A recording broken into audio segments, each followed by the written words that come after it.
नमस्कार दोस्तों, स्वागत है आप सभी का मेरे यूट्यूब चैनल मैथ माइंड पे। मैं अंकेश कुमार आप सभी का स्वागत करता हूं। गायत्री क्विज कॉन्टेस्ट भागलपुर जिसमें सेट बिहार पुलिस का डेली सुबह 6 बजे चलता है।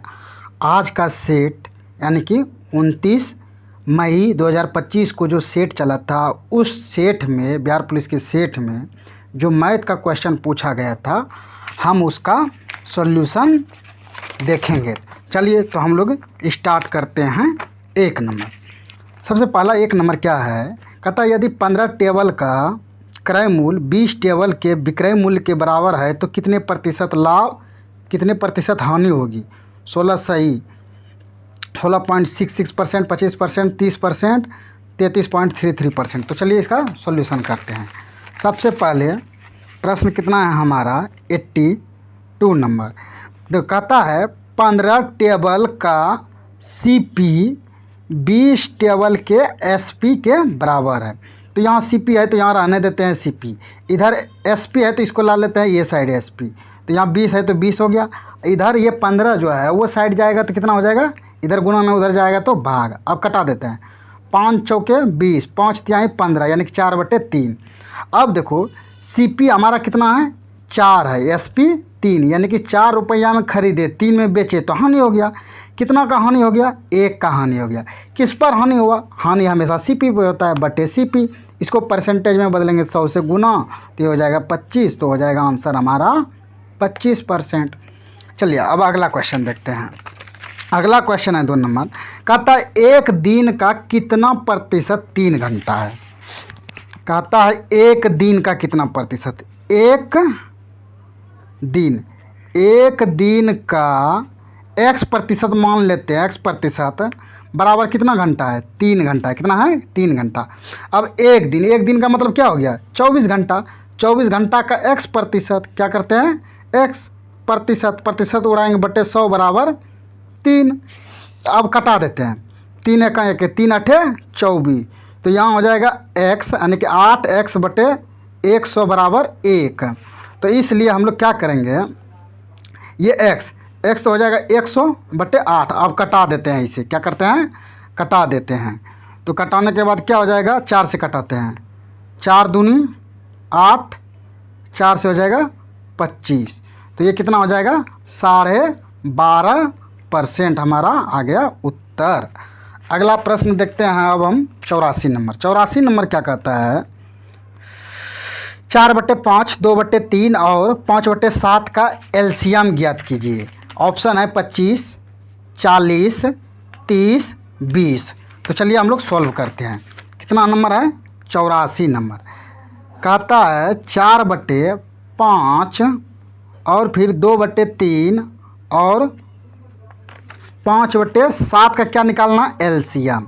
जब भी भिन्न का एलसीएम निकालना हो तो इसका सूत्र होता है अंश का एलसीएम बटे हर का HCF। ये सूत्र होता है भिन्न का एलसीएम निकालने के लिए। अब अंश का एलसीएम तो 4, 2, 6 का अगर आप डायरेक्ट निकाल पाते तो बहुत अच्छा है, नहीं तो ऐसे कर लीजिए 2, 4, 5।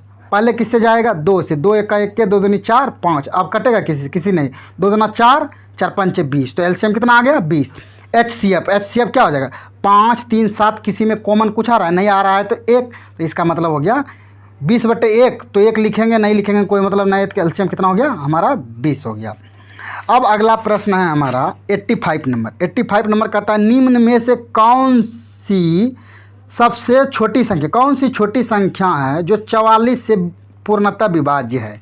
तो चले, कहता है 44 से पूर्णतः विभाज्य है। कितना से, 44। ये है 85 नंबर, 44 से विभाज्य होना चाहिए। अगर 44 से कोई संख्या विभाज्य है, यानी का मतलब 11 से भी विभाज्य हो गया, वह 4 से भी विभाज्य हो गया है। तो चलिए हम लोग ऑप्शन देख लेते हैं। ऑप्शन देखेंगे 1, 5, 5, 2, 4, 8 पहला ऑप्शन। दूसरा ऑप्शन था 1, 5, 5, 2, 3, 2।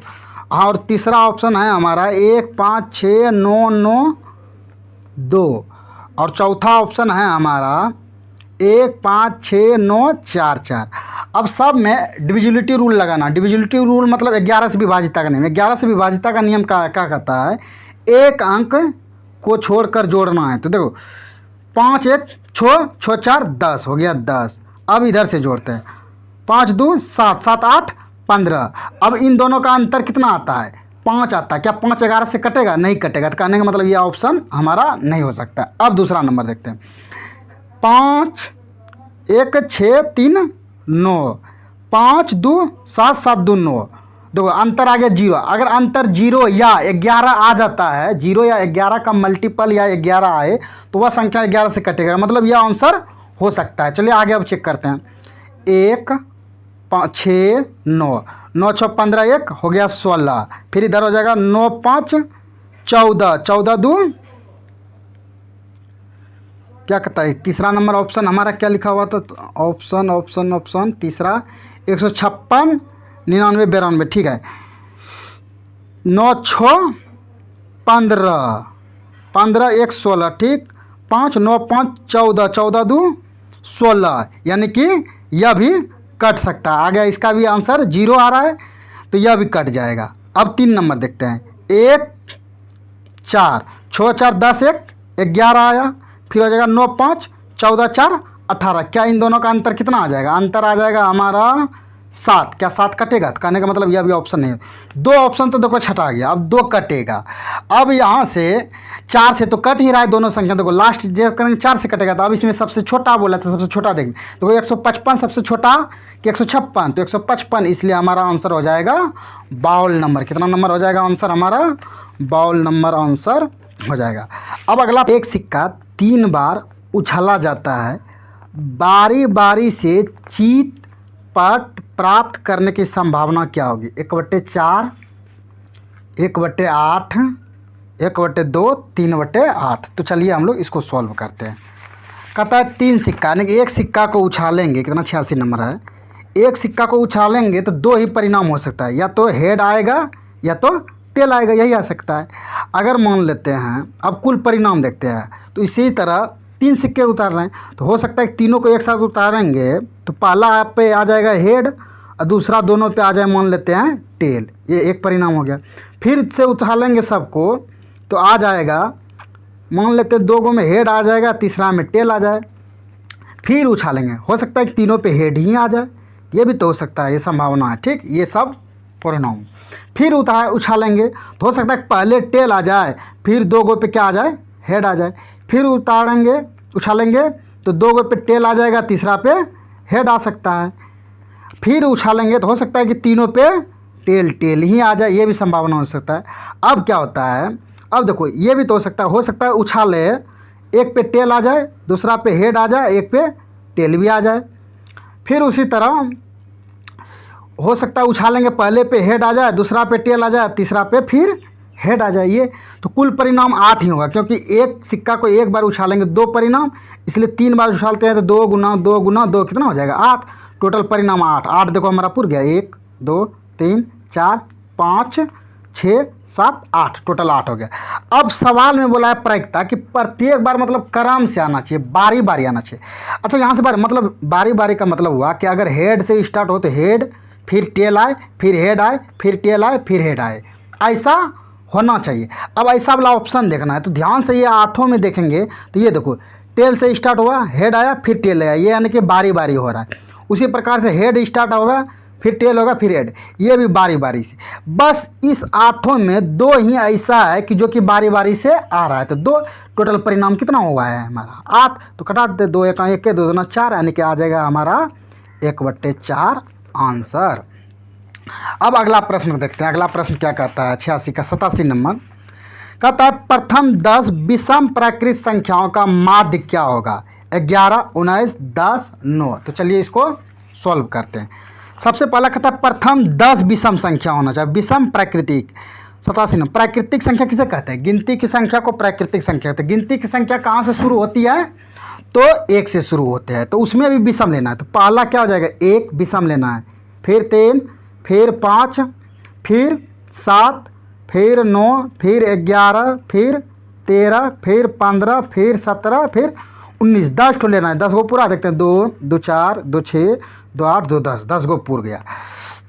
ये हो गया हमारा विषम। अब निकालना है क्या? माध्य। माध्य बराबर सूत्र क्या होता है? सभी संख्याओं का योग बटे कुल संख्या, कुल संख्या, ये होता है सूत्र। और एक सूत्र होता है कि जब डिफरेंस यानी कि अंतर, जब डिफरेंस समान हो तब माध्य बराबर, क्या होता है? F I R first term plus last term बटे डिफरेंस, क्या कर देना है? बटे में डिफरेंस रख देना। अब देखो, अगर इस प्रोसेस से बनाएंगे तो सबको जोड़ देंगे, क्या वो संख्या 10 से भाग दे देंगे तो आंसर आ जाएगा। इससे भी आ जाएगा, इससे टाइम लगेगा। अब दूसरा क्या डिफरेंस देखना। देखो 1 से 3 जाएंगे तो डिफरेंस कितना है? 2। 3 से जाएंगे तो 5 जाएंगे तो 2, फिर 5 से जाएंगे 7 पर तो 2। तो यहाँ देखना डिफरेंस हमेशा सेम हो रहा है। सेम डिफरेंस है तब हमको माध्य बराबर कौन सा सूत्र लगा देना है? ये वाला। फर्स्ट टर्म, फर्स्ट कितना है? 1, लास्ट कितना है? 19, डिफरेंस कितना है हमारा? 2, तो हो जाएगा 20 बटे 2 यानी कि 10। तो हमारा आंसर आ गया 10। अब अगला प्रश्न देखते हैं, कितना नंबर? 89 नंबर, नहीं 88 नंबर। कहता है एक घनाभ का कुल पृष्ठ क्षेत्रफल 236 सेंटीमीटर है, इसकी लंबाई 8 सेंटीमीटर और ऊंचाई 6 सेंटीमीटर है, तो चौड़ाई ज्ञात कीजिए। 9 होगा, 7 होगा, 4 होगा, 5 होगा। तो चलिए हम लोग इसको सॉल्व करते हैं। तो ये नंबर क्वेश्चन है 88 नंबर। कहता है घनाभ का कुल पृष्ठ, सबसे पहले पता होना चाहिए आपको सूत्र घनाभ का कुल पृष्ठ है। घनाभ का कुल पृष्ठीय क्षेत्रफल बराबर सूत्र क्या होता है? सूत्र होता है 2 into LB plus BH plus HL, ये सूत्र होता है। ठीक, तो अब देखो हम लोग वही करेंगे। हमको दिया क्या है? लंबाई दे दिया। लंबाई कितना दिया है? 8। ऊंचाई कितना दे दिया है? 6। चौड़ाई हमको निकालना ही है, तो चलिए हम लोग निकालते हैं। तो घनाभ का कुल पृष्ठीय क्षेत्रफल सवाल में कितना दिया है? तो दिया है हमको 236 सेंटीमीटर। इसके बराबर सूत्र क्या होता है? 2 into LB plus BH plus HL। अब यहाँ से कुछ नहीं करना है, मान सिर्फ रख देना है, हमारा आंसर आ जाएगा। ये 2 है तो 2 रहेगा। L कितना दिया है? 8। B पता नहीं है, निकालना है, प्लस B पता नहीं है, गुना H कितना है? 6 है, प्लस HL कितना है? 6 है, L कितना है? 8 है। 236। तो अब चलिए सॉल्व करते हैं। 2 इंटू 8 और 6L कितना हो जाएगा? 8 और 6B हो जाएगा 14B प्लस 6 8 48 बराबर कितना हो जाएगा? 236। 14 दूना कितना हो जाएगा? 28B प्लस 48 दूना 96 बराबर 236। हमको B का मान निकालना है। 28B इसको उधर ले जाएंगे, ये हो जाएगा 236 माइनस 96। अब तो घटा देते हैं। 28B बराबर कितना हो जाएगा? 236 में 6 जाएगा 0, 9 यानी 12, 13 में 9 गया 4, फिर हो जाएगा 1, 114। अब कटाएंगे B बराबर, तो 140 बटे हो जाएगा 28। 14 दूना 28, 14 1 2 5 10, यानी कि फाइनली आंसर आ गया 5। इसलिए B का मान कितना हो जाएगा हमारा? 5 सेंटीमीटर हो गया हमारा आंसर। अब अगला प्रश्न क्या कहता है? 89 नंबर। एक समबाहु त्रिभुज की ऊंचाई 12 सेंटीमीटर है, त्रिभुज का परिमाप ज्ञात कीजिए। ऊंचाई दिया है और त्रिभुज का परिमाप ज्ञात करने के लिए हमको बोला है। नंबर है 89 नंबर। तो ध्यान, तो एक सूत्र होता है समबाहु त्रिभुज की, समबाहु त्रिभुज की ऊंचाई बराबर सूत्र क्या होता है?